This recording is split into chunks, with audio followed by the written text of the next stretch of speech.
Entonces, buenas tardes a todos y a todas.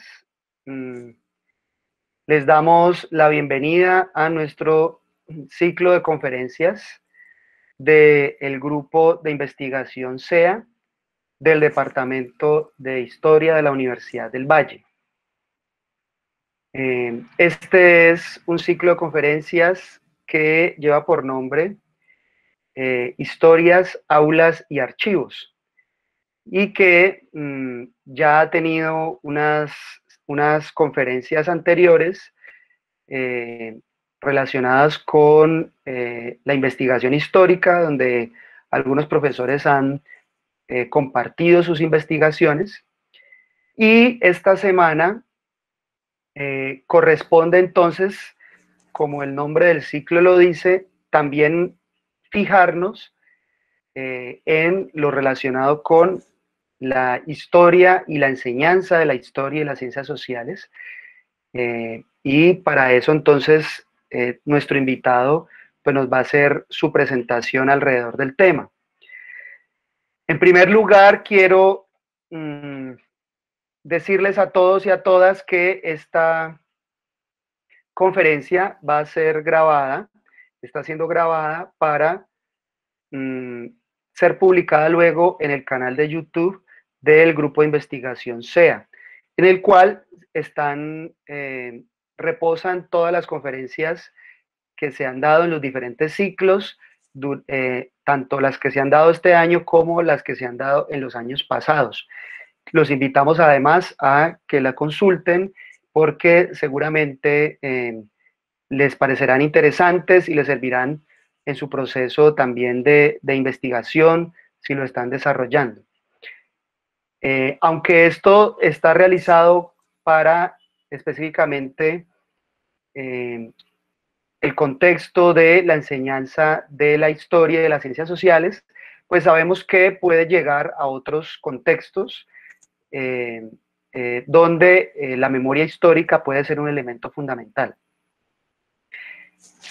En primer lugar, quiero agradecer especialmente pues, la asistencia de nuestro conferencista del día de hoy, del cual voy a presentarlo.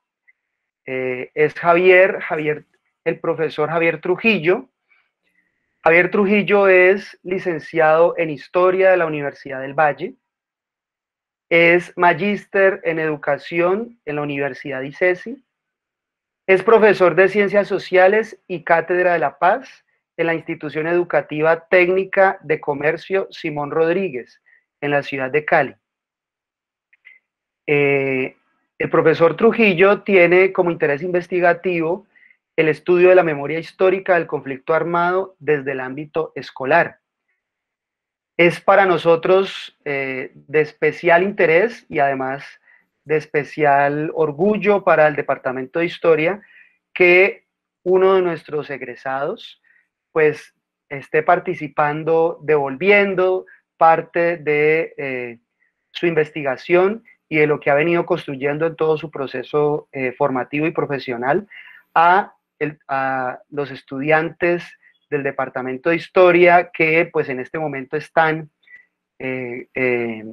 planteando posibilidades de investigación, desarrollando pequeños trabajos en las clases y también pensando la forma de desarrollar de la mejor manera su carrera como licenciados en las instituciones educativas.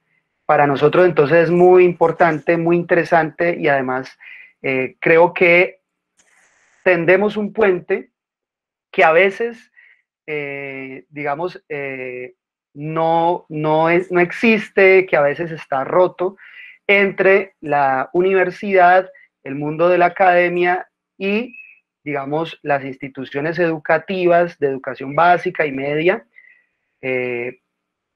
que a veces, digamos, no dialogamos, que en muchos casos estamos divorciados, que tenemos algunas discusiones importantes y que pues esa falta de diálogo genera a veces procesos traumáticos en el tránsito del estudiante de licenciatura hacia el mundo, digamos, laboral en las instituciones de educación, porque sienten que lo que se aprende en la universidad, pues poco o a veces nada tiene que ver con lo que se encuentran en las escuelas y en los colegios de cualquier ciudad. Entonces, pensando en unir nuevamente y en crear este diálogo necesario, pues tenemos invitados como el profesor Javier el día de hoy para que podamos conversar y podamos escuchar lo que pues él nos va a contar de su investigación. Así que el profesor Javier va a hacer su presentación sobre su ponencia de la memoria histórica en el aula. Después de ello, pues habrá un espacio para que hagamos preguntas, para que conversemos un poco con el profesor, para que nos amplíe algunas cosas o discutamos sobre algunos temas que espero sea más aprovechado. Ese espacio normalmente es, digamos, es muy rico porque podemos establecer con el profesor un diálogo que luego nos ayude a aclarar, en el caso de los estudiantes del departamento, pues algunas dudas y algunas inquietudes que tienen en términos de la enseñanza de la historia en el aula. Le doy entonces paso al profesor Javier, agradeciéndole de nuevo por su presencia y pues esperando que sea productivo para todos este espacio que vamos a tener. Bien puedas, Javier. Ok, ¿ahí me escuchan bien? Sí, perfecto. Bueno, primero pues agradecer al profesor Felipe por la invitación. Es para mí un gusto estar acompañándolos en esta ocasión al Centro de Estudios Históricos y Ambientales, adscrito al Departamento de Historia. La intención de mi ponencia o mi conferencia reviste, digamos, un objetivo, y es enseñarles un poco cómo ha sido este proceso desde el aula con la categoría de memoria histórica, ¿no? que ha sido, digamos, un proceso que se ha dado a lo largo de 3 años con los chicos de grado 11 de la Institución Educativa Técnica de Comercio Simón Rodríguez. Bueno, quería empezar con una frase de una investigadora, socióloga argentina, que trabaja precisamente el tema de la memoria, o de las memorias más bien, porque ella acuña el concepto de memorias para tratar un poco eventos traumáticos de la historia reciente argentina, en el caso, por ejemplo, de las dictaduras, o de la dictadura argentina. Y dice: las escuelas fueron un escenario privilegiado por distintos emprendedores de memoria, que trasladaron a ellas un mandato de memoria que traducía a la vez una exigencia política. Elin y Lorenz. ¿Listo? Eso como para dar un abrebocas de lo que significa el trabajo en el aula, y más cuando trabajamos una categoría como la memoria histórica, de vital importancia para la historia reciente. Bueno. Digamos que la estructura de mi presentación tiene dos componentes importantes para tratar. Quisiera en un primer momento abordar la temática relacionada con las políticas públicas o con la normatividad a nivel escolar, es decir, qué tanto habla la norma y los documentos oficiales que emanan del Ministerio de Educación Nacional sobre el conflicto y la memoria. Entonces, es hacer un paneo, digamos, general acerca de esto. Pues un primer punto sería las políticas públicas educativas que abordan el conflicto armado y la memoria histórica. Y el otro punto, la segunda parte, estaría relacionada con ya el abordaje de la memoria histórica del conflicto armado desde el aula.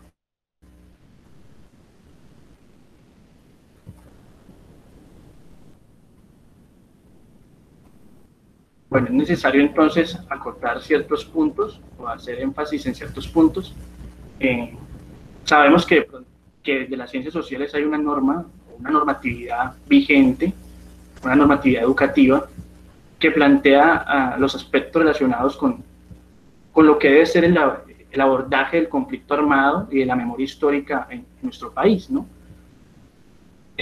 Yo he tomado unos documentos base para dilucidar un poco cómo se ve este tema del conflicto y la memoria, ¿no?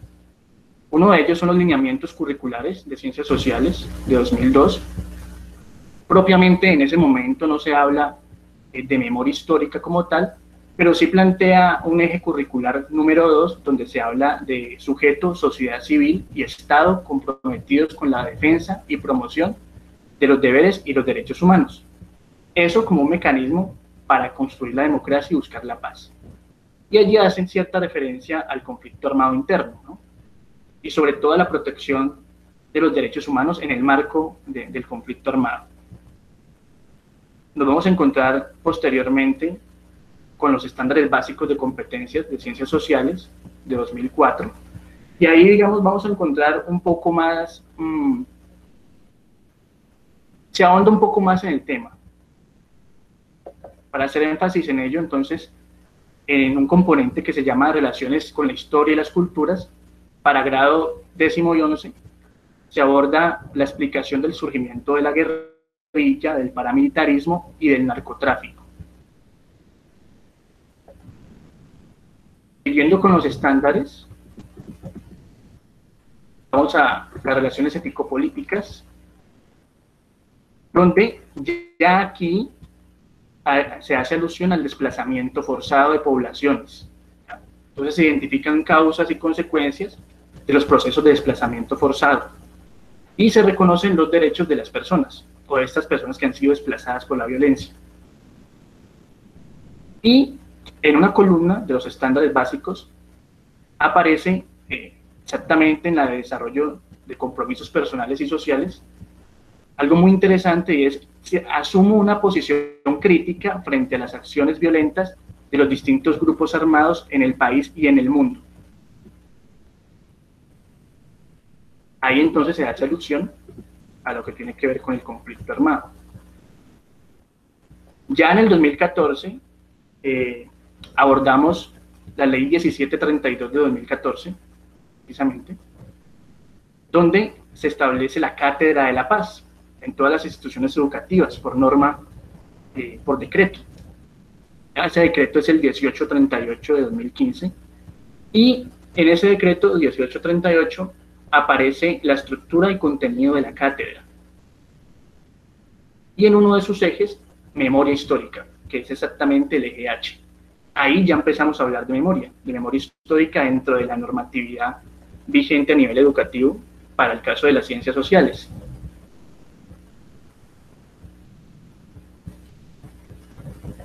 Digamos que el documento no es muy específico en cuanto a qué propiamente se aborda desde la memoria histórica, pero sí lo menciona como uno de los ejes fundamentales dentro de la Cátedra de la Paz.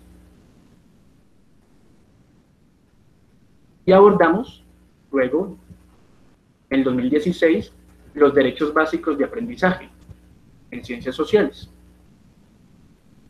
Para grado 10º, en el enunciado 2 de los DBA, aparecen causas y consecuencias de la violencia en la segunda mitad del siglo XX en Colombia y su incidencia en los ámbitos social, político, económico y cultural.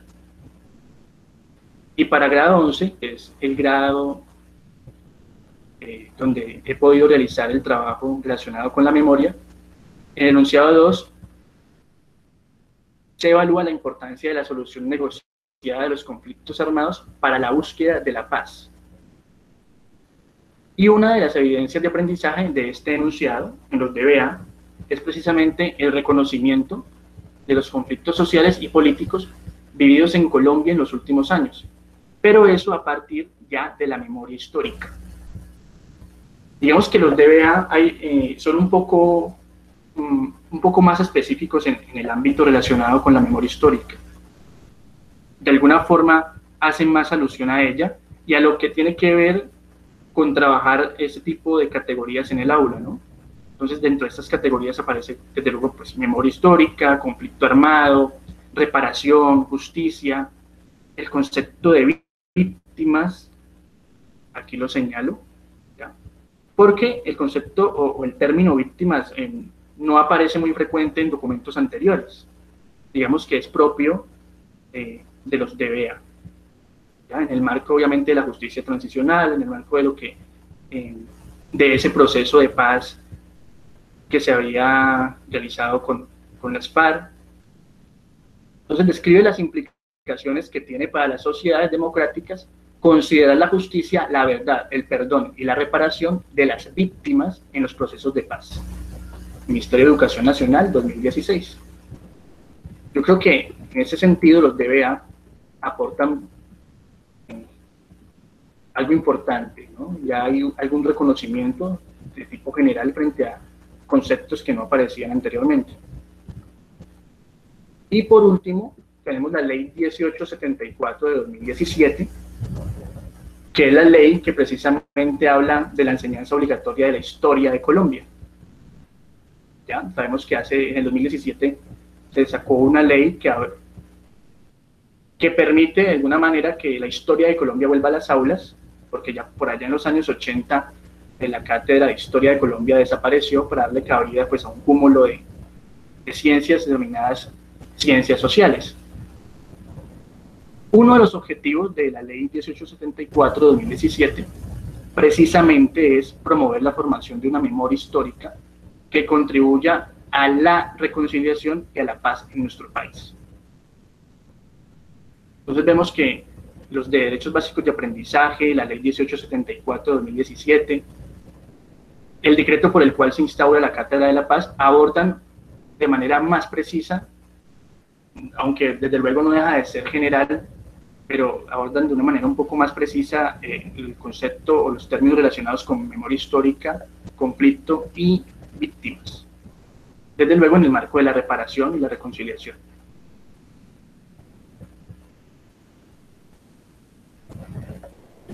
Bueno. Frente a esto quería decir algo antes de pasar al segundo punto, y es que hay un debate en torno a las políticas públicas, ¿no? Eso está siendo debatido en el sentido de que autores como Diego Arias de la Universidad Distrital afirma que las políticas públicas son muy generales, están un poco dispersas y de algún modo no permiten abordar de mejor manera el tema de la memoria y el conflicto. Desde luego es un tema a revisar, es un tema a mejorar. Una de las críticas que se hacen es que precisamente, como son tan dispersas, son tan generales, no dan cabida a situaciones que tienen que ver o que están relacionadas con la memoria histórica en el plano regional, en el plano local, porque las dinámicas son distintas. Una cosa es hablar de memoria histórica en los Montes de María, en el aula, en el Chocó, en el Guaviare, y desde luego es un contexto distinto, por ejemplo, el urbano.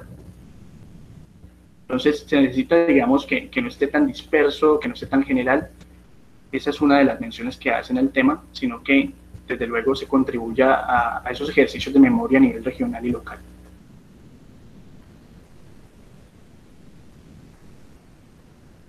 Paso al segundo punto. Segundo punto, una vez ya visto cómo está a nivel general la política pública con relación a conceptos como memoria y conflicto,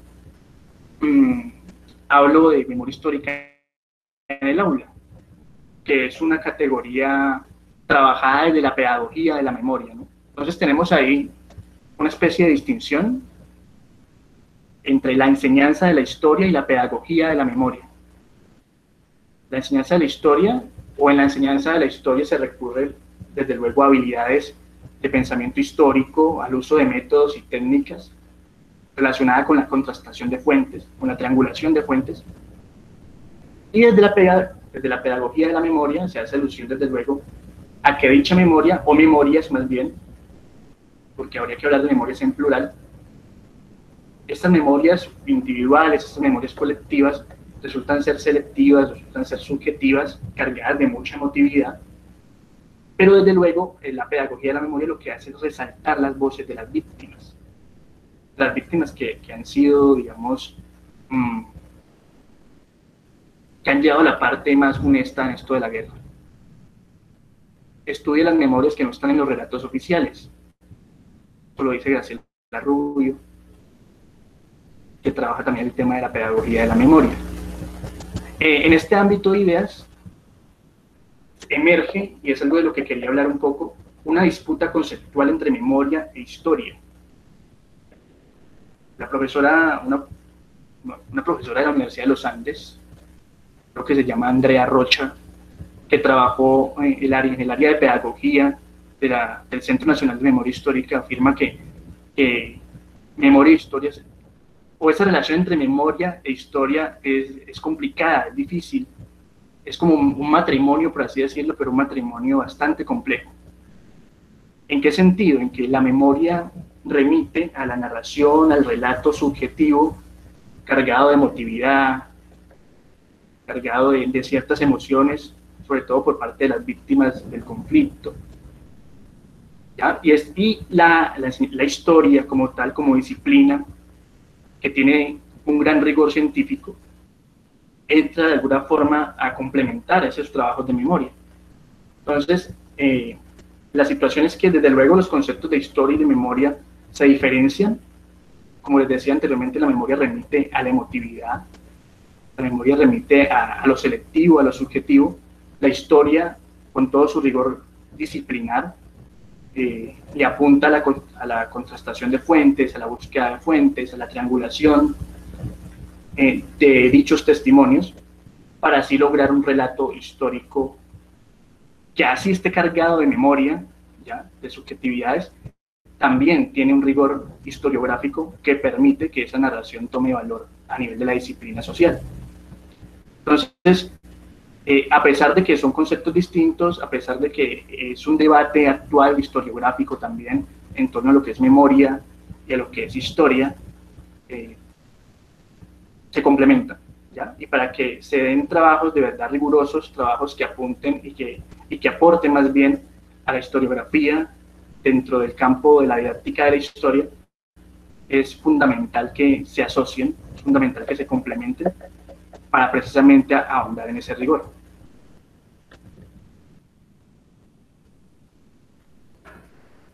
Bueno, en el marco de esta idea, desde 2017 más o menos hasta... No, todavía desde luego continúo con el proceso de llevar a cabo esos ejercicios de memoria, pero comienzo en 2017, en el marco pues de mi maestría.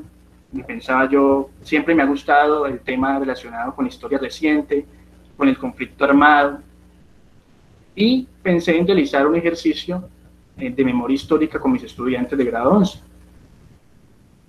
Ahí enseño un poco cuál es el contexto de mi institución educativa. Es la Institución Educativa Técnica de Comercio Simón Rodríguez, ubicada en la ciudad de Cali, en la Comuna 5, barrio El Sena. Cuenta con alrededor de 1.800 estudiantes, contando sus 3 sedes: sede Mario Lloreda, sede María Paneso, y la sede central, Simón Rodríguez, donde estoy yo como docente en la jornada de la tarde. En este momento me desempeño como profesor de las asignaturas Ciencias Sociales y Cátedra de la Paz, ubicada, como dice en la presentación, en el nororiente de la ciudad. Bueno, en el marco de eso, entonces empecé a diseñar una idea de cómo abordar el conflicto armado desde el aula, ¿ya? Y a partir, obviamente, de un ejercicio de memoria histórica. Como decía anteriormente, eso lo vengo realizando desde 2017 hasta la actualidad. Pero aquí hago alusión a un ejercicio que realicé con grado 11-3.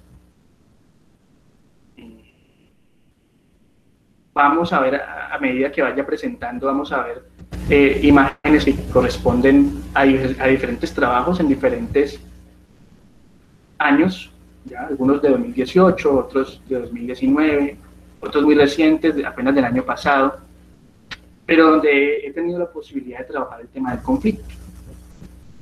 Es un tema complejo, con muchas aristas, trabajarlo en el aula requiere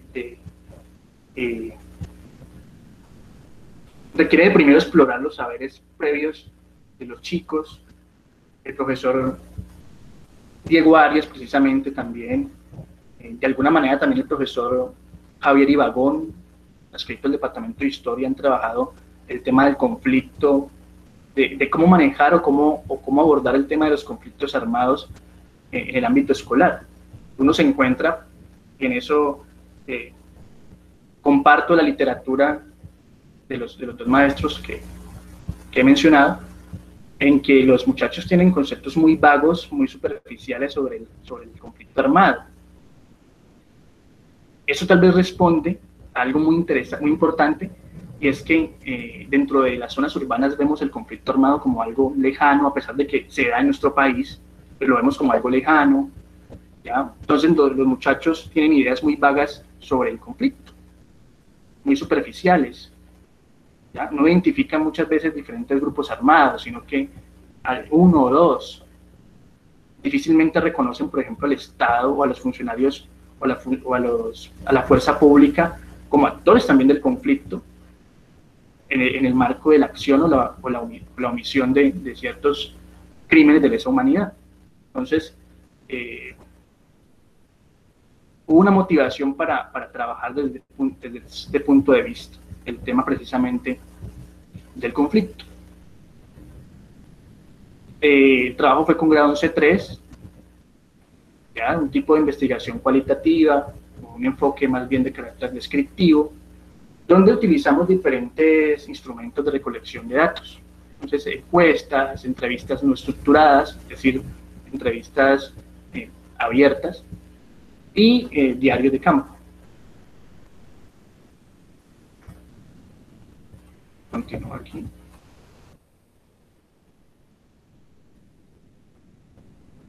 Siguiendo los postulados de Díaz Barriga, un sociólogo mexicano que trabaja el tema de la didáctica, el tema precisamente de las secuencias didácticas, decidimos aplicar una secuencia precisamente que nos permitía realizar una serie de actividades muy concatenadas que nos permitieran a la vez mirar al final un producto elaborado, ¿ya? O sea, que todas esas actividades tuvieran un hilo, no actividades separadas, que uno hablara de un tema y el otro de otro, o que se abordara una temática en una actividad y luego otra. No, digamos que había cierta concatenación frente a lo que representaban realizar la secuencia. Obviamente, teniendo en cuenta las categorías de memoria histórica, conflicto armado, y que esas actividades nos permitieran al final reflexionar sobre los efectos del conflicto en la población civil, acuñando, desde luego, el tema relacionado con la memoria histórica.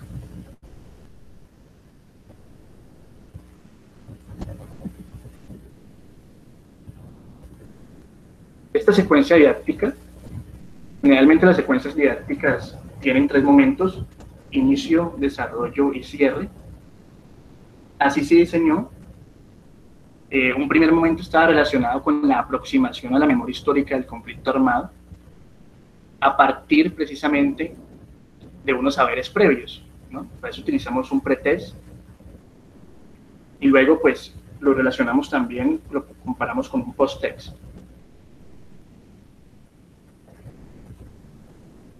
En esa lógica, empezamos a hablar un poquito en el momento 1, teniendo en cuenta, desde luego, los saberes previos, sobre memoria histórica y conflicto armado. Entonces, preguntarle al muchacho qué entendía por memoria, por ejemplo, y qué sabía del conflicto armado. Entonces, ahí una vez vimos, o veo yo los resultados, precisamente uno comprueba lo que los autores dicen frente a la enseñanza en el aula del conflicto. Es que los muchachos tienen ideas, como decía anteriormente, muy superficiales. Entonces, sobre memoria, lo relacionaban desde luego con la palabra recordar, ¿ya? Pero solamente, no iba mucho más allá. El conflicto, digamos, una confrontación, pero reconocían muy pocos actores armados, uno de ellos, el que más aparecía en las guerrillas, pero algunos no reconocían que los paramilitares también, desde luego, son un actor armado, que el Estado ha sido también un actor de ese conflicto, y también el narcotráfico, los narcotraficantes. Entonces, pero como decía anteriormente, los conceptos suelen ser, al principio, solían ser muy superficiales. En un momento 2, lo que quería era entrar de plano en la memoria histórica, abordar casos en Latinoamérica, y desde luego de abordar esos casos en Latinoamérica, abordar el caso colombiano. ¿Por qué abordar primero Latinoamérica? Quería que los chicos de alguna manera entendieran que esto de la memoria histórica no solamente es un asunto a nivel colombiano o a nivel nacional, sino es un asunto a nivel mundial. Hablamos de memoria, por ejemplo, con el tema del Holocausto judío. Ahí hay memoria histórica, unos trabajos muy interesantes sobre cómo se aborda el tema del Holocausto. Y enfatizamos, por ejemplo, en algunas situaciones que se dieron en Chile y Argentina, en el caso de las dictaduras del Cono Sur. Ahí también en Argentina y Chile hay trabajos excelentes sobre memoria histórica, ¿no? Memorias de represión política, por ejemplo. Y los chicos en Chile y en Argentina han abordado también estas cuestiones desde el punto de vista de la memoria histórica para analizar el campo, o más bien los temas relacionados con las dictaduras que surgieron con Videla en Argentina, con Pinochet en Chile, y cómo luego de esas dictaduras hay un paso o una transición hacia las democracias. Entonces, quería que en este momento 2 que ellos se dieran cuenta de que también se trabaja la memoria histórica en otros contextos geográficos, en otros contextos políticos. Para trabajar, desde luego, una vez seguido el tema colombiano, el tema del conflicto armado, la memoria histórica en Colombia se aborda desde el conflicto armado interno, y poder ver qué concepciones tenían frente a un caso en particular, que fue el caso de Trujillo, de los hechos violentos de Trujillo Valle. Y la propuesta 3, perdón, el momento 3 tenía que ver con precisamente una propuesta de construcción de memoria histórica del conflicto armado que los llevara a unas conclusiones finales.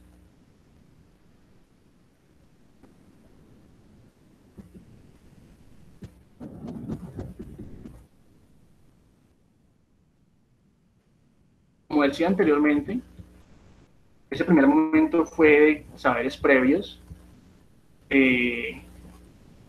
Luego ya empezamos a ahondar en el tema de la memoria histórica en Latinoamérica en 1 o 2 sesiones, y seguidamente nos concentramos en Colombia, en trabajar el tema de la memoria histórica del conflicto en Colombia, abordando un caso específico, el caso, como decía, de Trujillo Valle. Entonces, viendo más o menos los chicos que sabían de Trujillo, si sabían que ahí se había desatado, digamos, una ola de masacres sistemático, además, por varios años, finales de los 80 hasta ciertos años de los 90, me di cuenta en el sondeo que hago a través de una encuesta que no conocían qué había pasado en Trujillo. A pesar de que precisamente escogí Trujillo porque estaba un poco más cercano. Trujillo, desde luego, es un municipio vallecaucano, no sé cuánto queda de Cali, unas 2 horas, más o menos, 2 horas y algo. Y el 100% de los muchachos no sabía qué había pasado en Trujillo. Entonces empecé a indagar con una pregunta problematizadora, que decía, ¿qué pasó en Trujillo a finales de los años 80 y 90? Entonces, con esa pregunta, los muchachos empezaron a indagar. Siempre hacía alusión a que trataran de que sus fuentes fueran fuentes fidedignas, no cualquier fuente.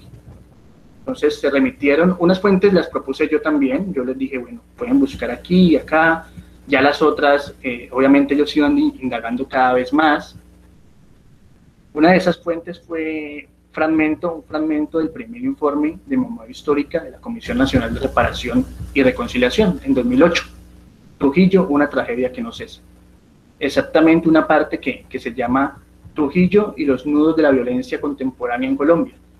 Entonces empezaron a leer un poco y a darse cuenta de que habían diferentes grupos inmiscuidos en la tragedia de Trujillo. Entonces, bueno, el ELN por parte de las guerrillas, narcotráfico, empezaron a identificar narcotraficantes como Henry Loaiza, como Diego Montoya. Esto además las fuerzas militares, la fuerza pública que también hizo una alianza con ese sector del narcotráfico para supuestamente sacar del camino al ELN, a la guerrilla del ELN, pero pues lo que hicieron fue atemorizar a la población y desde luego asesinar a cientos de pobladores de Trujillo, y no solamente Trujillo, sino Río Frío, Bolívar, las zonas aledañas, o los municipios aledaños. Bueno, entonces los chicos empezaron a andar en el tema, empezaron también a hacer encuestas a personas del común, entonces a preguntarles qué sabían de Trujillo, y eso nos llevó también a otra conclusión, y era que la gente también tenía una idea muy vaga de lo que había sucedido ahí. Se hicieron más o menos 60 encuestas sobre lo que pasaba en Trujillo, lo que la gente tenía en su imaginario de lo que había pasado en Trujillo, y obviamente adultos ya mayores de edad no sabían muy poco, de pronto sí, sabían que se había dado una masacre, que habían ocurrido hechos violentos, pero no reconocían actores tampoco, no sabían de personas de la sociedad civil que hubiesen estado inmiscuidas, que hubiesen sufrido, digamos, ese momento tan crítico y de tanto terror en este municipio. Y seguimos ahondando, obviamente, en el ejercicio. Entonces, ahí es donde se ve un poco más cercano la búsqueda de fuentes, la interpretación de fuentes. Es aquí donde yo digo que, desde luego, están las memorias, que son muy importantes, pero esas memorias y esos relatos hay que acompañarlos de la contrastación de fuentes, de la búsqueda de fuentes de información, fuentes de diferente tipo, documentales, bibliográficas, hemerográficas, orales, fuentes audiovisuales. Entonces, documentales, por ejemplo, la carta de Henry Loaiza, una carta donde él pide perdón a las víctimas de Trujillo. Bibliográficas, lo que hizo el Centro Nacional de Memoria Histórica con el informe de Trujillo en 2008, que es muy importante, es una fuente indispensable para abordar el caso. Hemerográficas, algunos chicos desde luego buscaron en prensa, y ahí fue donde encontraron, por ejemplo, la figura del párroco Tiberio Fernández, que fue una figura que les marcó bastante, digamos, por la sevicia con la que él fue asesinado. Fuentes orales, hubo un grupo que acudió a la entrevista, y las fuentes audiovisuales, que tienen que ver con el documental precisamente sobre Trujillo.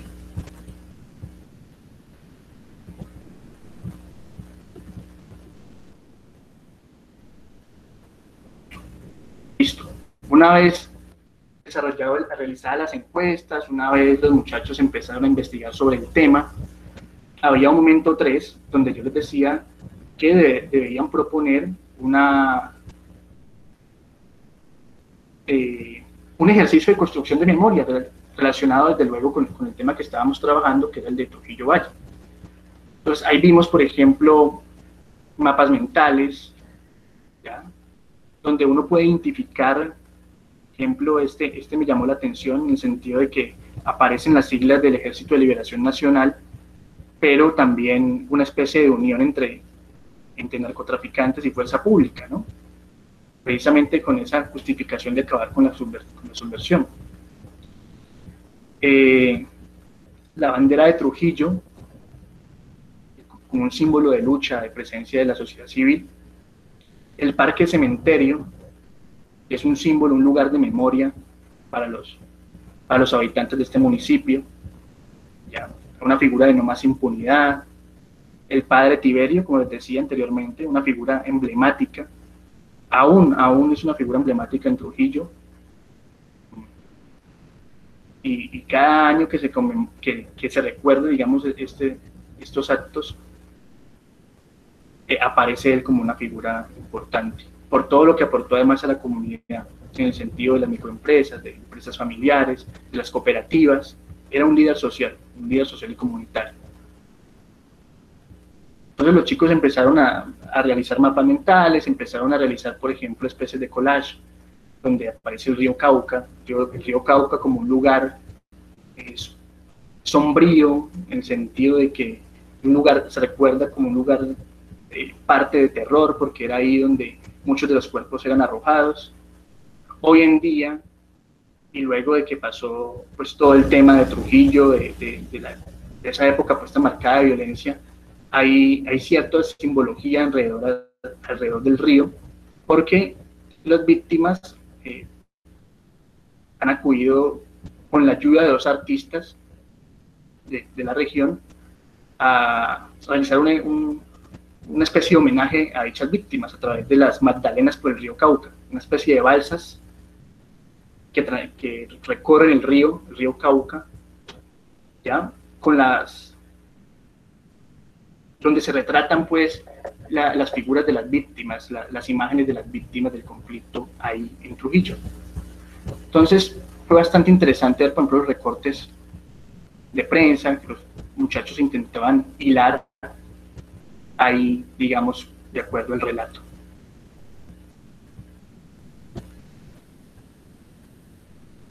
Otros chicos empezaron con una propuesta de museos temáticos, ya construidos en cartón. Entonces habían como diferentes estaciones donde iban contando un poco lo que había pasado allá en Trujillo. Y vuelve a aparecer, no sé si de pronto, bueno, creo que sí, lo ven de pronto aquí al fondo, aparece nuevamente la figura del padre Tiberio Fernández. Ya. Entonces habían unas estaciones, un grupo de trabajo fue el que realizó esa propuesta, y los demás estudiantes iban pasando por cada una de las estaciones viendo cómo se había desarrollado el tema de los hechos violentos de Trujillo.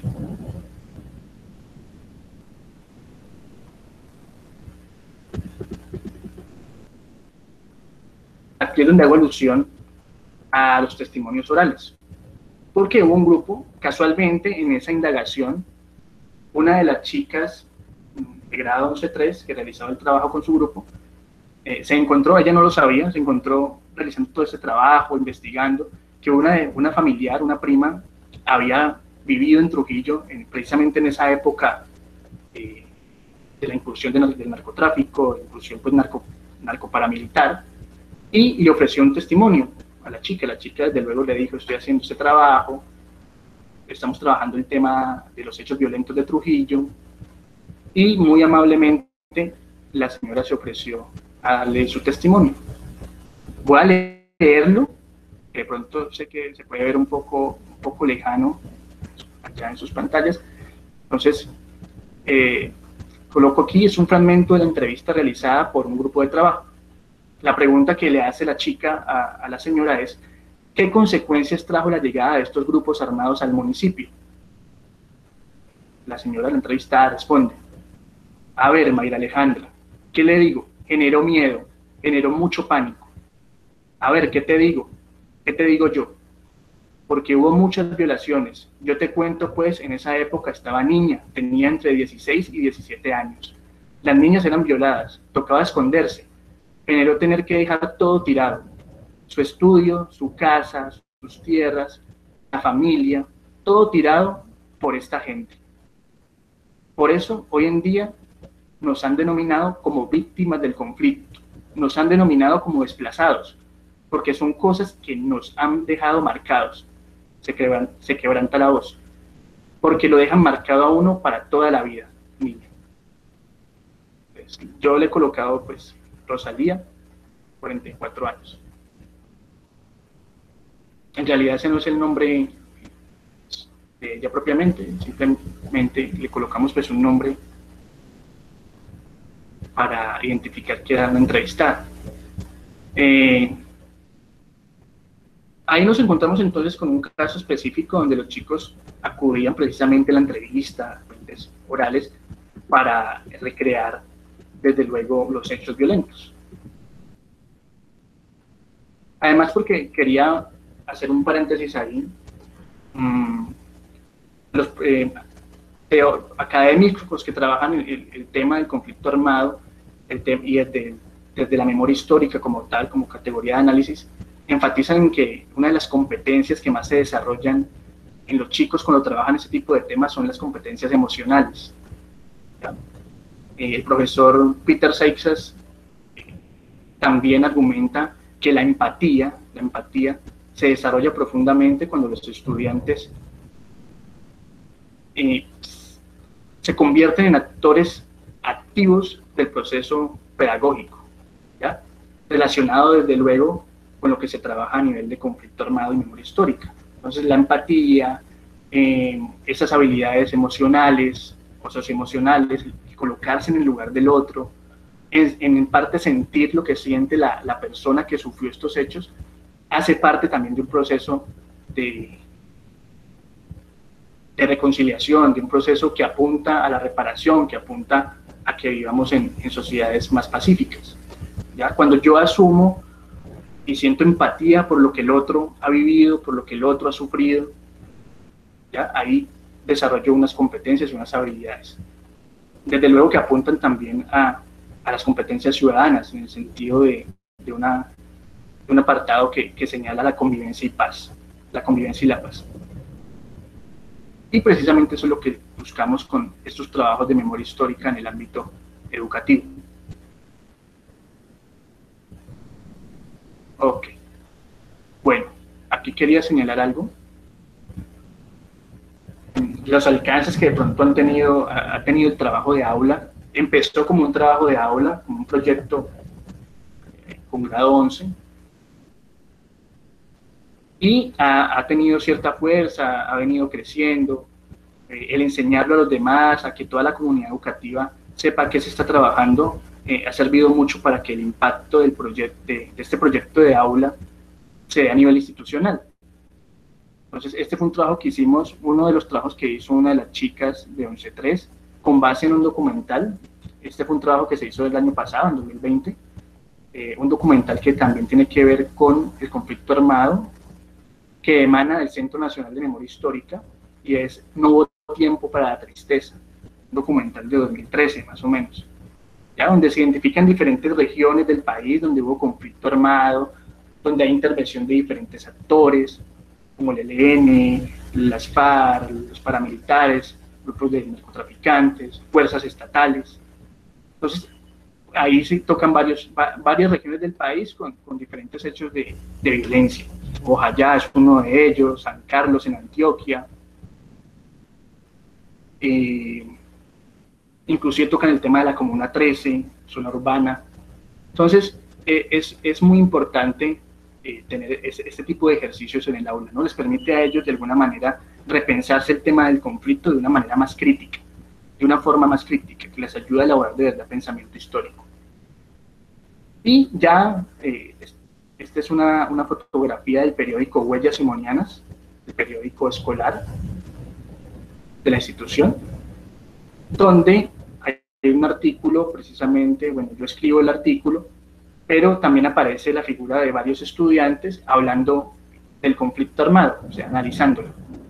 Eso creo que también es un aporte bastante significativo de lo que ha sido el proyecto. Bueno, aquí aparece la cita.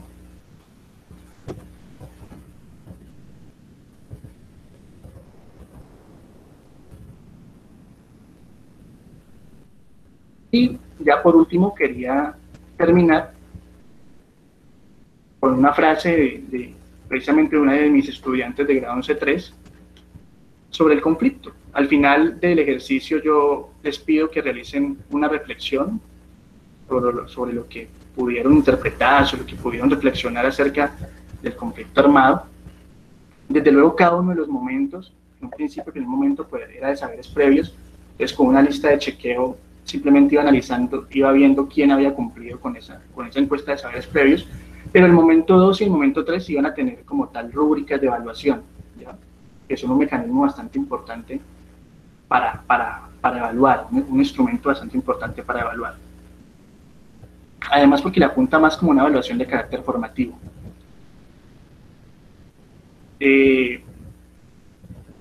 Este fue uno de los trabajos que ya hizo, relacionado también el año pasado con lo que se logró abordar de Nuevo Tiempo para la Tristeza, y afirmaba lo siguiente: es triste ver cómo el conflicto armado deja miles de muertos. Ya es justo que esto pare y la gente inocente no pague las consecuencias de actos irracionales y monstruosos cometidos por narcotraficantes, paramilitares y guerrilla. Debemos protestar y buscar justicia. Estudiante de grado 11-3.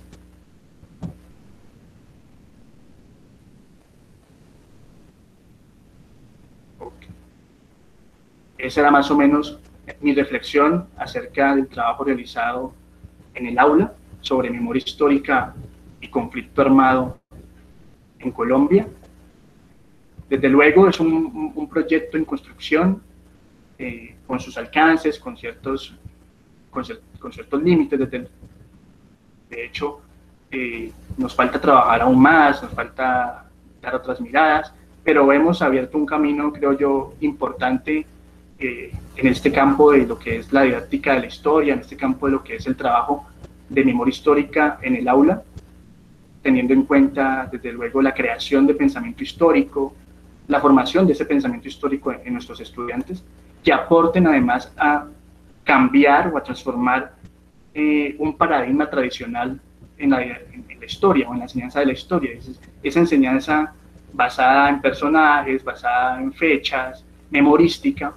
Digamos que la apuesta de este tipo de ejercicios es precisamente cambiar ese paradigma y buscar un pensamiento de carácter reflexivo, de carácter crítico, que permita entender procesos, ¿ya? Y procesos pues complejos que tienen que ver con la dinámica de nuestro país a nivel político-social. Esa era mi presentación. Bueno, muy bien. Muchas gracias. Muy bien. Profesor Javier, muchas gracias. Bueno, muy interesante esta experiencia. Seguramente será interesante también para quienes están en el proceso de formación como licenciados en historia, pero también para todos los interesados en estos procesos de memoria histórica. Muchas gracias por compartirnos esta experiencia y creo que, bueno, espero que dé pie para que conversemos un poquito sobre el tema. Así que invito a quienes quieran hacer alguna pregunta al profesor Javier, a los que quieran hacer algún comentario relacionado al tema. Por supuesto, con el interés de profundizar un poco más en este tema, que abra su micrófono y nos haga la pregunta, o si quiere pueden pedir la palabra a través de levantar la mano o a través del chat. Si quieres, Javier, puedes dejar de compartir pantalla, si te parece. Y sí, claro. Empezamos. ¿Alguien levantó la mano? Vi que alguien levantó la mano.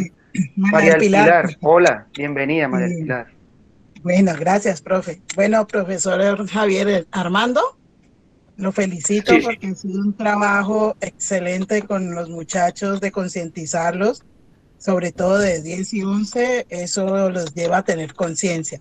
Bueno, mi pregunta, profe, es que en alguna de las diapositivas encontré algo muy interesante, entonces te voy a hacer la pregunta sobre esa que me llamó la atención. ¿Cuáles serían esas memorias que no están en los relatos oficiales? Y regálame un ejemplo, por favor. ¿Sí la entendiste o te la repito? Sí, me repites por favor la pregunta, María del Pilar. ¿Cuáles serían esas memorias que no están en los relatos oficiales? Y por favor, regálame un ejemplo. Ok, ya entendí. Voy a tratar de responderla desde lo abordado. Bueno, sabemos que los relatos oficiales están cargados. Muchas veces se ha dicho desde la historiografía que quien escribe la historia es la historia de los vencedores, por así decirlo. o la historia oficial, dependiendo obviamente del contexto político de determinada o en determinado contexto. Un ejemplo. Es diferente la historia a la que hacía mención o la historia que se reflejaba en Argentina en la época de la dictadura, ¿ya? Cuando la junta militar estaba en el poder, que lo que pasó luego con el paso hacia las transiciones democráticas, ¿ya? Entonces es una historia distinta. ¿Qué pasa entonces con la historia de las víctimas o la historia de aquellos que habían sido silenciados? Aparecen luego de esa transición hacia la democracia.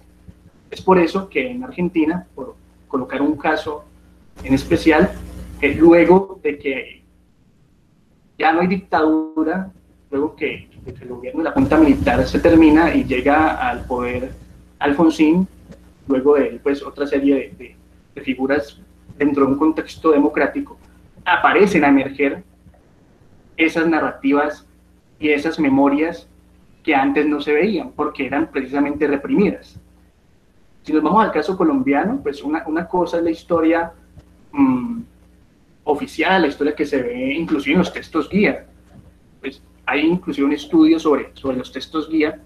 No hay muchos estudios sobre ellos, pero hay algunos muy interesantes que hablan de que cómo se aborda el conflicto armado desde esos textos. Entonces uno llega a la conclusión de que son un poco superficiales, ¿ya? No son muy específicos, no abordan de pronto casos particulares a nivel regional o a nivel local, y en ese tipo de relatos oficiales, por así decirlo, porque la escuela es una formadora, forman la identidad, entonces se van quedando por fuera este tipo de memorias, ¿ya? Memorias de sectores que se han visto excluidos, memorias de las víctimas del conflicto, que hoy afortunadamente empiezan a emerger. Por eso es importante la conexión entre la academia y el campo educativo, o entre la academia y el campo pedagógico, por así decirlo, porque nos permite de una mejor manera que esas memorias individuales, que esas memorias colectivas, de alguna manera silenciadas por los grupos, no solamente por los grupos armados, sino tal vez me arriesgo a decir que por el establecimiento político, emerjan y hoy podamos contar con esos relatos, que desde luego también a esos relatos hay que hacerles un filtro y analizarlos desde el campo historiográfico, lo que decía yo en la conferencia al principio, porque pues, como dice un historiador de la Universidad de Barcelona, Tim Prats, de la Universidad de Barcelona, que trabaja en el campo de la didáctica de la historia, la memoria por sí sola no alcanza todo el rigor, ¿ya? Porque es subjetiva, porque es emocional. Necesita de la historiografía, necesita de la historia para tomar peso, para que se puedan generar como lo dice también Elizabeth Heyling, memorias comprobadas, y así fortalecer el relato histórico. O de esos cadáveres que encuentran y solamente los cadáveres hablan de lo que pasó. Listo, gracias, profe. Muy bien, gracias María del Pilar, gracias Javier. Aquí tenemos, ya se están motivando las preguntas, entonces hay una pregunta de María Fernanda Erazo y se une con la primera pregunta de Stephanie Perdomo, que hace referencia a la reacción de los padres de familia en relación con el proyecto. ¿Cómo viste esa relación? ¿Qué sucedió? Si encontraste algún tabú, dice también Stephanie, en relación con los padres de familia. Ok, bueno. Yo creo que fue el caso contrario, no hubo ningún tabú de parte de los padres de familia. Inclusive ellos fueron los que le ayudaron a los chicos con las encuestas. Los chicos tenían que hacer encuestas sobre Trujillo. Ellos colaboraron con dichas encuestas. Un grupo, porque no habíamos pensado propiamente en una salida pedagógica, aunque es una idea que tengo. Fue hasta Trujillo, fue con los papás. Uno de los grupos, que fueron con sus padres de familia, los acompañaron y preguntaron a pobladores y fueron al museo que hay en Trujillo, tomaron fotografías. O sea, fue tanto tanto, digamos, el impacto del proyecto de aula que logró calar en estudiantes y también en padres. No voy a decir que en todos los padres, pero muchos de ellos. Algunos, pues obviamente, todos colaboraron en el sentido de las encuestas, en el sentido del acompañamiento, pero como te digo, hay unos padres de familia que se comprometieron aún más con el tema y decidieron ir a acompañar a sus hijos, a un grupo de 5 chicos que fueron hasta Trujillo, a ver de cerca qué había pasado ahí. Muy interesante. Muy bien, seguimos con la pregunta de Lady Lazo y nos dice: buenas tardes, felicitaciones al profe por su propuesta educativa. Me gustaría que el profesor profundizara un poco más sobre la aplicación de las fuentes. Estas estaban incluidas en la secuencia didáctica. ¿De qué manera orientó a los estudiantes en el manejo de fuentes, especialmente las orales? Muchas gracias. Ok, listo. Muy buena pregunta. Los chicos venían de un proceso conmigo desde grado 9. Ya con ellos había empezado a trabajar precisamente el tema de las fuentes históricas, de que hay una clasificación de fuentes, fuentes documentales, fuentes bibliográficas, fuentes iconográficas, fuentes audiovisuales. ¿Ya? Entonces, digamos que tenían como esos conceptos previos sobre los tipos de fuentes y a qué tipo de fuentes podrían acudir. Desde luego hay una orientación, en la secuencia didáctica estaba planteado.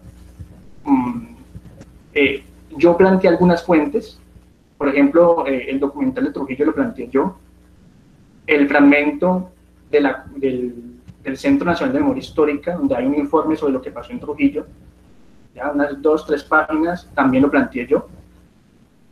Esa fuente, el documental, perdón, el texto de Trujillo,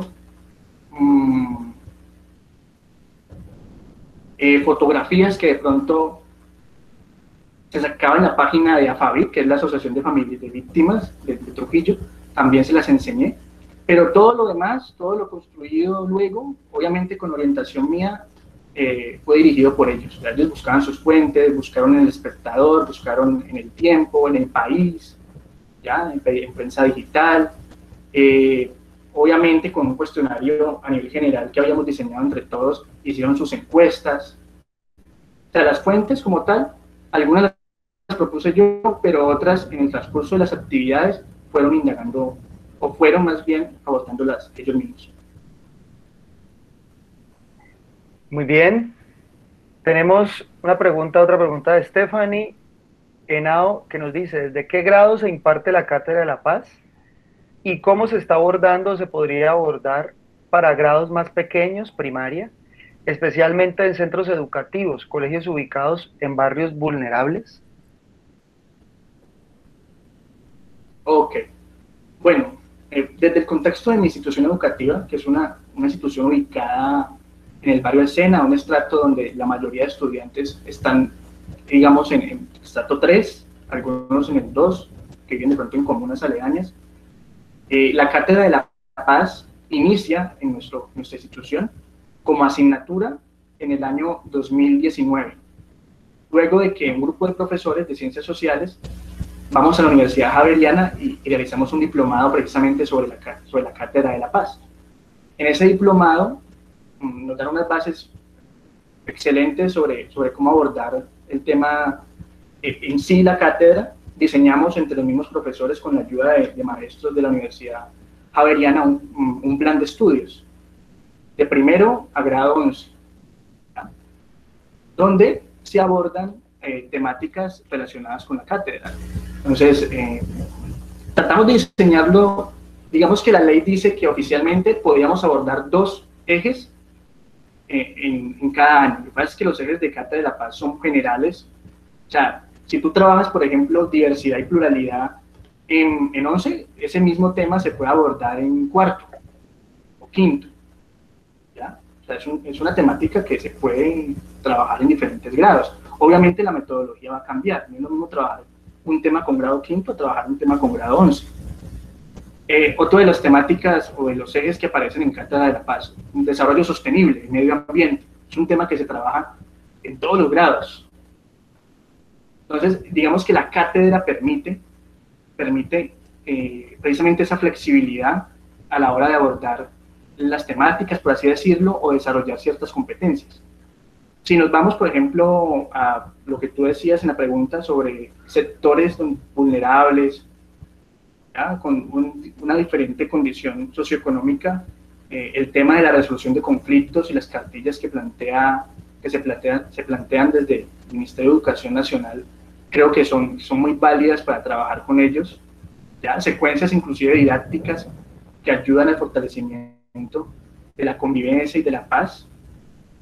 Y yo diría que sobre todo, desde luego, abordarlo desde el tema de la resolución de conflictos, de la diversidad y la pluralidad, el tema inclusive de los derechos humanos, que también lo plantea la Cátedra de la Paz. Entonces, son temas muy flexibles que se pueden abordar de primero a 11, ¿ya? Y que de pronto en marcos, en contextos complicados, difíciles, donde sabemos que hay factores que afectan los procesos académicos, los procesos de convivencia, esa temática de resolución de conflictos aplicado a la escuela, considero yo que es de mucha ayuda. Muy bien, muchas gracias. Si alguien más quiere hacer una pregunta para el profesor Javier sobre su presentación, sobre el tema de su presentación, que es Memoria Histórica en el Aula. Estefan le dice que muchas gracias, qué interesante. Muy bien. Yo quisiera hacer una pregunta muy general a propósito de nuestro lugar, antes de dar paso a la pregunta de Lady. Y es, Javier, como egresado también de nuestro departamento de Historia de la Universidad del Valle, ¿cómo ves esas herramientas que se adquieren en el proceso formativo de la licenciatura? ¿Qué falencias y qué fortalezas ves para el desarrollo de este tipo de trabajos en el aula? Ok. Yo creo que una fortaleza grande en el programa y en la universidad a nivel general es que te otorga muchas herramientas a nivel disciplinar, ¿ya? La formación disciplinar es excelente desde mi punto de vista. Desde luego, como estamos haciendo una licenciatura en historia, bueno, cuando hablamos de licenciaturas en general, a veces te encuentras con que ese campo disciplinar es muy importante, pero por hablarlo en términos coloquiales, ¿no? Muchas veces uno entra sin cancha a las instituciones educativas y te encuentras con cantidad de cosas con las que no contabas antes o para las cuales no estabas preparado y te toca aprender en el momento. Me pasó a mí cuando recién comencé en la docencia. Yo comencé hace unos 8 años. Y claro, tenía todas las herramientas disciplinares, todos los conceptos, pero cuando te encuentras, yo digo siempre, es que uno en cada clase se encuentra con un grupo diferente, así sea el mismo. Ya, voy para 9-3 y me encuentro con un grupo, luego a los 2 días voy al mismo grupo, pero me encuentro con un grupo distinto también, que tal vez no es tan receptivo, que en otras ocasiones está más activo. Entonces creo que requiere de experiencia ahí, en el campo. Entonces, frente a la pregunta que me hacía el profesor Felipe, creo que las herramientas que te otorga la universidad son muy importantes a nivel disciplinar.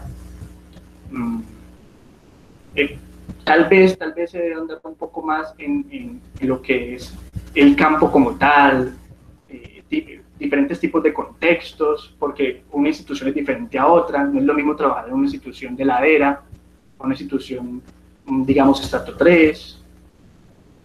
No es lo mismo estar en una institución del distrito de Agua Blanca, donde las problemáticas son más complejas, y para eso, digamos que la universidad te puede dar algunas herramientas, pero el desarrollo y cómo te desenvuelvas va a depender de lo que hagas con el tiempo en esa institución, de la práctica. Entonces, a nivel disciplinar, muy bien, tal vez ahondar un poco más en el campo pedagógico, en el terreno, darle un poco de más relevancia a ese aspecto, porque en realidad es lo que forma el docente, la práctica. Bien, muchas gracias. Pues muy interesante además para nuestra, para nuestra realidad, ¿no? Para tenerlo en cuenta en nuestro programa y creo que eso es una discusión que que se está dando alrededor de las prácticas y de la importancia de las prácticas eh, en la licenciatura, ¿no?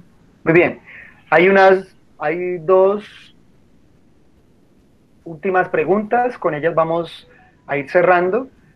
Daniela Pacheco pregunta, dice, hola, me gustaría saber en el proceso que va caminando, en el proceso que va caminando, ¿cuál ha sido la experiencia más marcada que hasta ahora ha tenido? ¿Y alguna vez se han integrado voces propias del conflicto? Ok. Experiencias, sí, digamos que en un par de ocasiones se han dado cuestiones o situaciones en las que les toca, digamos, las fibras no solamente a uno, sino a los muchachos. Un caso en especial fue precisamente la entrevista que hizo la chica de 11.3 a una familiar que había estado propiamente en ese contexto de la masacre de Trujillo o los hechos violentos de Trujillo. En otra ocasión trabajé con los muchachos de 11 también, hace 2 años, trabajé un documental de pacifista que se llama La Ruta del Naya.